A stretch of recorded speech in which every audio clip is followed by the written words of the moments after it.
Республикасынын эгемендүүлүк күнү быйыл Ош шаарында өтөт. Урматтуу Ош шаарынын тургундары жана меймандары, биз сиздерге шаарда болуучу маданий спорттук иш-чаралардын тизмеги менен тааныштырабыз. Биз турган бул жер Алымбек Таткай этнографиялык комплекси. Эртең мененки саат 10:00 Кыргыз Республикасынын Желек сабынын расмий ачылыш аземи өтөт.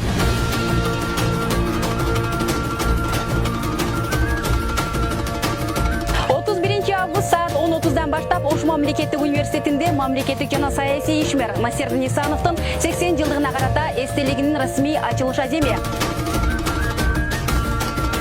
Ошондой эле илимий практикалык конференция өтөт.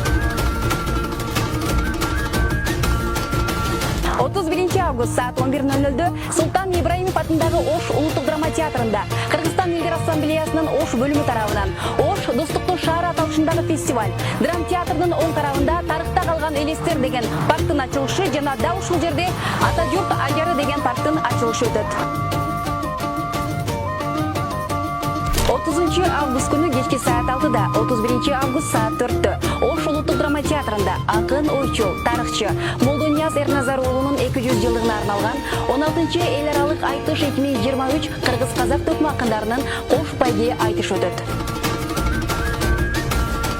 Ленин проспектисинде түштүк базары көргөзмө жарманкеси жана алтын туурум ата журтум аталышындагы маданий кароо сынактары өткөрүлөт.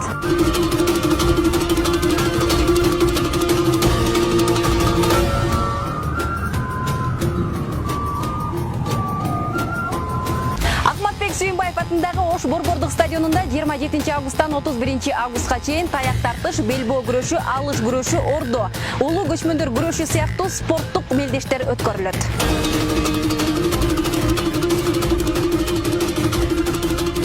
Ош шаарынын борбордук аянтында 31 август күнү саат 11-ден кечки 5-ке чейин облустук филармониянын солисттери тарабынан концерттик программа тартууланат. Ал эми кечки саат 9-дан түнкү 12-ге чейин искусство чеберлери эстрада жылдыздарынын коштоосунда гала концерт болот.